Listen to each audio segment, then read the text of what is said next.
నమస్తే. కథ వినండికి స్వాగతం. మనం ఈరోజు యశోదా కైలాస్ పులగుర్త గారు రాసిన మనసు మురిసిన వేళ అనే కథను విందాం. అనుపమ కొత్త కోడలిగా అత్తవారింట్లో అడుగుపెట్టింది. కొత్త ఇల్లు, కొత్త వాతావరణం, ఇంకా తనకు ఏమాత్రం అలవాటు కాని మనుషులు. భర్త శ్రీహరితో కూడా ఇంకా చనువు ఏర్పడలేదు. అయినా అనుపమ కొత్త మనుషులతో, కొత్త వాతావరణంలో కూడా తొందరగానే ఇమిడిపోయింది. అందరితో కలుపుగోలుగా ఉంటుంది కనుకే అనుపమ తల్లి కూతుర్ని అత్తవారింటికి పంపిస్తున్నా ఏమాత్రం వ్యాకుల పడకుండా తన కూతురి సమర్థతపైనే నమ్మకం పెట్టుకుంది. అనుపమ అత్తవారింటికి వచ్చాక 2-3 రోజులు వారింటి పద్ధతులను నిశితంగా గమనించింది. మామగారు గవర్నమెంట్ ఆఫీసులో పనిచేసి రిటైర్ అయ్యారు. ఆడపడుచు ఇంజనీరింగ్ 2వ సంవత్సరం చదువుకుంటోంది. మరిది బీకామ్ ఫస్ట్ ఇయర్ చదువుతున్నాడు. అనుపమ స్టేట్ బ్యాంక్ ఆఫ్ ఇండియాలో ప్రొబేషనరీ ఆఫీసర్గా పనిచేస్తోంది. ఇంజనీరింగ్ తర్వాత బ్యాంకింగ్ పరీక్షలు రాసి అందులో సెలెక్ట్ అయ్యింది. భర్త అరబిందో ఫార్మాలో సైంటిస్ట్గా పనిచేస్తున్నాడు. తను ఉదయం 9 గంటలకల్లా ఆఫీస్కి బయలుదేరుతుంది. శ్రీహరి 8ంటికే వెళ్ళిపోతాడు. అత్తగారే ఉదయం పూట వంట చేస్తారు. ఇంట్లో ఎంతమంది భోజనం చేస్తారు, ఎంతమంది లంచ్ బాక్స్ తీసుకెళ్తారు అన్న ఆలోచన ఉండదు ఆవిడకు. అనుపమ పుట్టింట్లో అయితే మరుసటి రోజుకి ఏ వంట చేయాలో, ఏ టిఫిన్ చేయాలో తల్లి ముందు రోజు రాత్రే ఆలోచించుకుని ఆ ప్రకారం అన్నీ సిద్ధం చేసుకుంటుంది. ఇక్కడ అలా కాదు. ఏం చేయమంటారో మామగారిని అడుగుతారు ఆవిడ. ఆయనకి విసుగు. అత్తగారు ఏదో ఒకటి ఆలోచించి తొందరగా చేసేయలేరు. దాని ఫలితం ఎక్కువ వండేయడం. ఎవరూ సరిగ్గా తినక వండిన దాంట్లో సగం అంతా వేస్ట్ అయ్యేది. కొన్నాళ్ళు చూసి అత్తగారితో చెప్పింది సాయంత్రం పూట వంట తను చేస్తానని. అనుపమకి పుట్టింట్లో వంట చేయడం అలవాటే. సాంప్రదాయ వంటలే కాకుండా కొత్త వంటలెన్నో తెలుసుకుని మరీ చేస్తుంది. పుట్టింట్లో తను అమ్మ వెనకనే తిరుగుతూ అన్నీ చూసేది, చేయడానికి ఉత్సాహం చూపేది. ఇక్కడ ఆడపడుచు అసలు వంటింట్లోకి అడుగుపెట్టదు. అత్తగారు కూడా ఆ అమ్మాయిని పిలిచి చిన్నా చితకా పనులేమీ చెప్పకపోవడం గమనించింది. వంటకు కావలసిన సరుకులు కూడా సరిగ్గా ప్లాన్ లేదు ఇక్కడ. ఇంట్లోకి ఏదైనా కావాలంటే అప్పటికప్పుడు తేవాల్సిందే. రోజు 10 సార్లు మామగారిని బజారుకు పంపుతారు ఆవిడ. ప్రతిరోజు ఉదయాన్నే 3 రకాల న్యూస్ పేపర్లు వస్తాయి. మామగారు తప్పించితే ఎవ్వరూ న్యూస్ పేపర్ చూడనైనా చూడరు.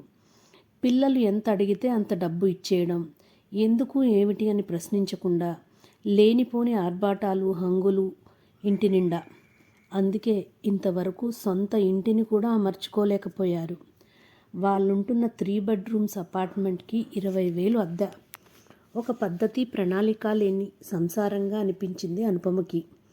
తన పుట్టింట్లోని పద్ధతులకు ఇక్కడ పద్ధతులకు భూమికి ఆకాశానికి ఉన్నంత తేడా ఉంది. ఆ రోజు 1వ తేదీ. శ్రీహరి అనుపమని పిలిచి ఇకపై ఇంటి వ్యవహారాలన్నీ ఆమెనే చూసుకోమంటూ ఎవరెవరికి ఎంతెంత డబ్బు ఇవ్వాలో చెప్పాడు. శ్రీహరి జీతం అనుపమ జీతంతోనే ఇంట్లో నెలంతా గడపాలని చెప్పాడు.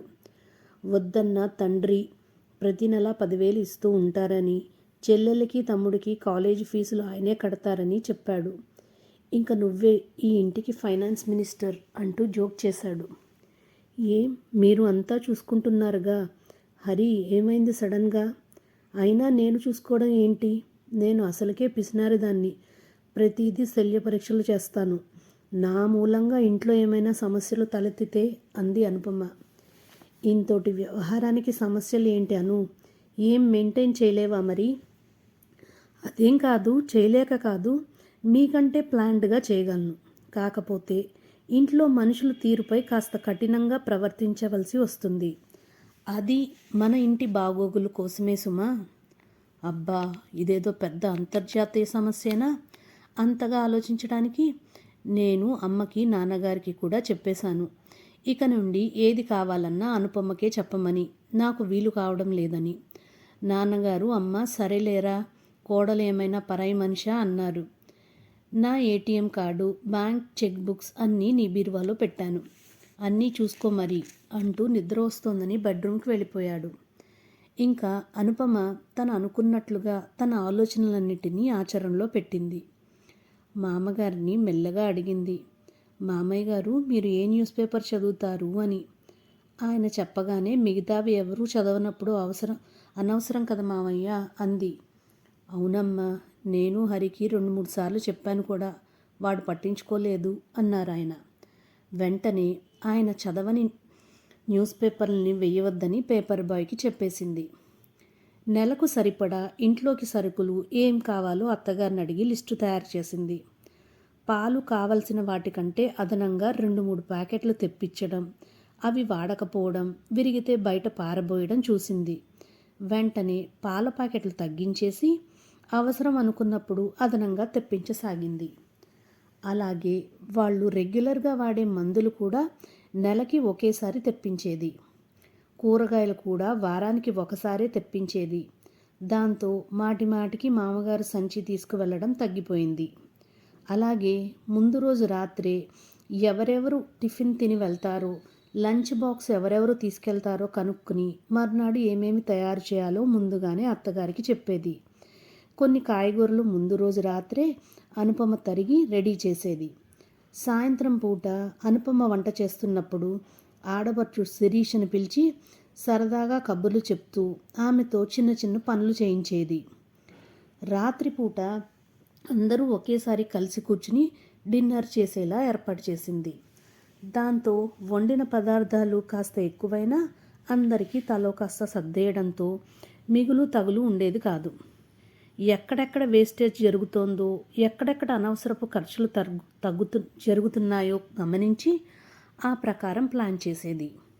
ఇలా ఇంట్లో చక్కని ప్రణాళికాబద్ధమైన మార్పు వల్ల మామగారికి, అత్తగారికి వారు చేసే పనులలో వెసులుబాటు కనపడింది. అయితే ఇంత చక్కని మార్పుకి ఎవరిలోనూ స్పందన లేదు. అనుపమకి ఒక్కోసారి ఎంతో ఆశ్చర్యం కలిగేది. తను ఎంత బాగా వంట చేసినా ఇంట్లో ఎవరూ స్పందించరు. చివరకు శ్రీహరి కూడా అతి మామూలుగా ఉంటారు. చాలా సహజం సుమా అన్నట్లుగా. స్టేట్ బ్యాంక్ వారి కోఆపరేటివ్ హౌసింగ్ సొసైటీలో బ్యాంక్ ఉద్యోగులందరికీ ఇల్లు కట్టుకోవడానికి స్థలాలను కేటాయిస్తుంటే అనుపమ కూడా 400 గజాల స్థలానికి అప్లై చేయడం ఆల్అవుట్ అవడం జరిగింది. ఈ విషయం భర్త శ్రీహరితో చెప్పినప్పుడు ఆహా అలాగా అనేసి ఊరుకున్నాడు. ఏమిటి మనిషి, ఏ భావోద్వేగాలు లేవా అనిపించింది. నన్ను మెచ్చుకోమని కాదు కానీ నేను చేసిన పని మంచిదో కాదో అన్నది ఒక చిన్న మాట ద్వారా వ్యక్తం చేయొచ్చు కదా అనుకుంది. కొంతమంది అంతేనేమో అనుకుంటూ సరిపెట్టుకుంది. మరో 2 సంవత్సరాల్లో ఆడపడుచు చదువు అయిపోయింది. ఉద్యోగ ప్రయత్నం చేసుకుంటోంది. మరిది సీఏకి ప్రిపేర్ అవుతున్నాడు. ఈలోగా బ్యాంక్ కోఆపరేటివ్ సొసైటీలోని మెంబర్స్ అందరూ ఇల్లు కట్టుకోవాలని అనుకోవడంతో అనుపమ కూడా సొంత ఇంటి నిర్మాణం పైన మొగ్గు చూపింది. పైన 3 బెడ్రూమ్లు, కింద సింగిల్ బెడ్రూమ్, హాల్ అండ్ కిచెన్తో డూప్లెక్స్ హౌస్కి ఎస్టిమేషన్ వేయించింది. తన జీతం, శ్రీహరి జీతం పైన హౌసింగ్ లోన్ తీసుకుంటే ఇల్లు కట్టుకోవచ్చని తెలుసుకుని శ్రీహరితో చెప్పింది. జీతంలో ఎక్కువ భాగం లోన్కి పోతే ఇంట్లో గడవడం కష్టమేమో కదా అన్నాడు. కొంతకాలం కాస్తంత టైట్గానే ఉంటుంది హరి, కొన్ని అనవసరమైన ఖర్చులు తగ్గించుకోక తప్పదు. కానీ ఇల్లు మన చేతికి వచ్చాక కొత్త ఇంటికి మారిపోతే మనం ఇస్తున్న ఇప్పటి ఇంటి రెంట్ ఉండదు కదా. అయినా మీకెందుకు, నేను మెయింటైన్ చేస్తాను కదా అంది. దాంతో నీ ఇష్టం అంటూ అంతా అనుపమ మీద వదిలేశాడు. మొత్తానికి ఇంటి నిర్మాణానికి కావాల్సిన లోన్ కూడా శాంక్షన్ అయింది. అనుపమ చాలా ఆనందంగా ఈ విషయం శ్రీహరికి చెప్పగానే అవునా అన్నట్లు తలపకించాడు. కొత్త ఇల్లు కట్టుకుంటున్నామన్న భావోద్వేగం అతనిలో ఏమీ కనపడలేదు. కానీ అనుపమ అంతరాత్మ మాత్రం అనుపమ భుజం తడుతూ చాలా మంచి పని చేస్తున్నావు అంటూ అభినందించింది. ఈలోగా అనుపమకి ఒక ప్రమోషన్ కూడా వచ్చింది. బ్యాంకింగ్ ఎగ్జామ్స్కు కష్టపడి ప్రిపేర్ అయి పాస్ అయినందుకు ఈ సంతోషకరమైన వార్తను ఇంట్లో అందరికీ చెప్పాలని స్వీట్స్ కొనుక్కుని వస్తుంటే అనుపమ అంతరాత్మ అనుపమని నిలదీస్తూ ప్రశ్నించింది. పిచ్చి నీకు ప్రమోషన్ వచ్చినందుకు ఎవరు నిన్ను అభినందిస్తారని అంత ఉబలాటం అంటూ. నాకు నేనే అభినందించుకోవాలండి అంతరాత్మ గారు, మరేం చేస్తామండి అంటూ సమాధానపరిచింది. ఏ భావోద్వేగం వ్యక్తపరచని మనుషులైనా ఇంట్లో ఎవరూ చెడ్డవారు కాదు. తనను అభిమానిస్తున్నారు. తను ఏ పని చేసినా వంకలు పెట్టడం లేదు. అది చాలదా అనుకుందో క్షణం. కొత్త ఇంటి నిర్మాణం జరుగుతోంది. అనుపమ ఆడపడుచుకి ఉద్యోగం రావడంతో పెళ్లి సంబంధాలు చూడడం మొదలుపెట్టారు. ఆ రోజు శ్రీహరి చాలా ఉత్సాహంగా ఇంటికి వచ్చాడు. భర్తను ఎప్పుడూ అంత ఉత్సాహంగా చూడని అనుపమ కారణమేమిటో కనుక్కుంది. కాఫీ అందిస్తుండగా శ్రీహరి చెప్పాడు. తనకు సీనియర్ సైంటిస్ట్గా ప్రమోషన్ వచ్చిందని, జీతం కూడా బాగా పెరిగిందని. అనుపమ అతి మామూలుగా అవునా అందేగాని ఏమాత్రం సంతోషాన్ని వ్యక్తం చేయలేదు. ఏమిటో ఇంత శుభవార్తకు రెస్పాన్సే లేదు రాణిగారి నుండి అంటున్న శ్రీహరి మాటలకు, ఇక్కడ ఈ ఇంట్లో ఈ మనుషుల మధ్య ఏ శుభవార్తలకైనా ఎవరికి వారే అభినందించుకోవాలండి మహాశయ్య అంటూ ఉడికించింది. చూడండి హరి, మీ దాకా వస్తే గానీ అర్థం కాలేదు. మీకు ప్రమోషన్ వస్తే నా నుండి కంగ్రాట్స్ని ఆశించారు. నేను చెప్పకపోయేసరికి నిరుత్సాహపడ్డారు. మరి నాకు ప్రమోషన్ వచ్చింది. నేను అనుకున్నవెన్నో సాధించాను. కనీసం ఒక్క చిన్న ప్రశంసను మీ నుండి ఆశించాను. కానీ ఎప్పుడూ ఏ సందర్భంలోనూ యు డిడ్ ఇట్ అని ఒక్క చిన్న మాట కూడా మీ నుండి వినలేదు. నా స్వభావమే అంతా అని తప్పించుకోకండి. మీ ప్రమోషన్కు మీ కొలీగ్స్ మిమ్మల్ని అభినందిస్తుంటే మీకు సంతోషం కలగలేదా? మనం కష్టపడి చేసిన దానికి ఒక చిన్న రివార్డు వచ్చినా ఎవరికైనా ఉత్సాహం, స్ఫూర్తి కలగడం సహజం. మనుషులు ఎప్పుడూ ఒకలాగూ ఉండకూడదు హరి. పెళ్లికి ముందు గడిపిన జీవితం వేరు. భార్యగా నేను మీ జీవితంలోకి అడుగుపెట్టాక మీకు ఇష్టం ఉన్నా లేకపోయినా నా కోసం మీరు కొన్ని పనులు చేయక తప్పదు. నేనైనా అంతే. మనం సాధించిన విజయాన్ని, శ్రమని మనం ఒకరినొకరం గుర్తించుకోకపోతే మరెవరు గుర్తిస్తారు హరి అంది నెమ్మదిగా. ఓ సారీ అను, నాకు అర్థమైంది ఇప్పుడు. మరెప్పుడు ఇలా జరగదు, ప్రామిస్ అంటూ అనుపమని దగ్గరకు తీసుకున్నాడు శ్రీహరి. అనుకున్నట్లుగానే ఇల్లు నిర్మాణం పూర్తి అవడంతో గృహప్రవేశానికి ముహూర్తం నిశ్చయించుకున్నారు. అనుకోకుండా శిరీష పెళ్లి కూడా కుదిరిపోయింది. ఇంటి గృహప్రవేశం తర్వాత శిరీష పెళ్లికి ముహూర్తం పెట్టుకున్నారు. గృహప్రవేశం చాలా గ్రాండ్గా జరిగింది. ఆ రోజు సత్యనారాయణ వ్రతం చేసుకోబోతుంటే అనుపమ అత్తగారు అనుపమను పిలిచి తన మెడలోని 4 పేట్ల చంద్రహారాన్ని కోడలి మెడలో వేస్తూ, ఇది నీకే తల్లి, నా గుర్తుగా అంటూ అనుపమ నుదుటి మీద ముద్దు పెట్టుకున్నారు. అత్తగారికి తన మీద ఉన్న ప్రేమకు అనుపమ కళ్ళు చెమర్చాయి. గృహప్రవేశానికి శ్రీహరి ఫ్రెండ్ ప్రభాకర్, అతని భార్య సునంద వచ్చి అన్ని పనుల్లో సాయం చేశారు. సునంద అనుపమతో, మీరు చాలా క్యాపబుల్ అంటూ మా వారు తరచుగా మీ గురించి చెప్తూ ఉంటారు అనుపమ. మీ వారు మీ గురించి మా వారితో చెప్తూ ఉంటారట. మీరు ఉద్యోగం చేస్తూ కూడా హౌస్ మేనేజ్మెంట్లో చాలా చక్కగా బ్యాలెన్స్ చేస్తారని, ప్లానింగ్లో మీకు మీరే సాటి అని అంది. అదేమీ లేదు సునంద, ఇంట్లో వాళ్ళందరూ ప్రేమగా ఉండి సహకరిస్తే ఎవరైనా ఏదైనా సాధించగలరు అంటూ చిరునవ్వు నవ్వింది. శ్రీహరి తన గురించి తన ఎదురుగా ఏమీ మెచ్చుకోకపోయినా స్నేహితులతో భార్య గురించి గొప్పగా చెప్పడం అనుపమని సంతోషపెట్టింది. ఇల్లు కట్టుకున్న ఆనందం కంటే భర్త ప్రశంస అనుపమ మనసుని ఎంతగానో మురిపించింది. తను ఎదుటివారి మెప్పుదల కోసం ఆరాటపడటం లేదు. ఒక చిన్న ప్రశంస తనకి మానసిక ఉత్సాహాన్ని ఇస్తుంది కదా అని అనుకోవడమే.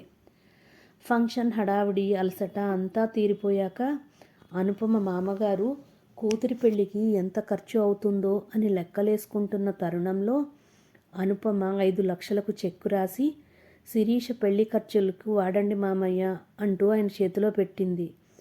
ఇదేమిటమ్మా, ఇంత డబ్బు ఎక్కడిది? అప్పు చేసి ఇస్తున్నది కాదు కదా అన్నారు ఆయన. లేదు మామయ్య, శిరీష పెళ్ళికని ఎప్పటి నుండో మా ఇద్దరి జీతాల నుంచి కొంత డబ్బు సేవ్ చేస్తూ వచ్చాను. సడన్గా కుదిరితే డబ్బుకి ఇబ్బంది అవుతుందేమోనని, ఇంకా సరిపోకపోతే ఏదైనా లోన్కి అప్లై చేస్తాం అని చెప్పింది. కోడలి మంచి మనసుకు ఆయన హృదయం పులకించింది. మా ఇంటి కోడలిగా వచ్చినప్పటి నుండి నిన్ను గమనిస్తూనే ఉన్నానమ్మా. ఉద్యోగం చేస్తూ కూడా ఇంటి బాధ్యతలను ఇంత చక్కగా ఒక పద్ధతి ప్రకారం నిర్వహిస్తున్నావు. పొదుపుగా ఉంటూ సొంత ఇల్లు ఏర్పరచుకోవడమే కాకుండా శిరీష పెళ్ళికి కూడా ఆర్థికంగా సహకరిస్తున్న నిన్ను భగవంతుడు చల్లగా చూడాలి తల్లి అనగానే వినయపూర్వకంగా ఆయనకు నమస్కరించింది అనుపమ. మామగారి ప్రశంస అనుపమలో ఒక కొత్త ఉత్సాహాన్ని రేకెత్తించడమే కాకుండా ఇది నా ఇల్లు, ఈ ఇంటిలోని వారందరూ నా వాళ్ళు అన్న ఒక ఆత్మీయ భావన ఆమె మనసును మురిపింపచేసింది. కథ సమాప్తం.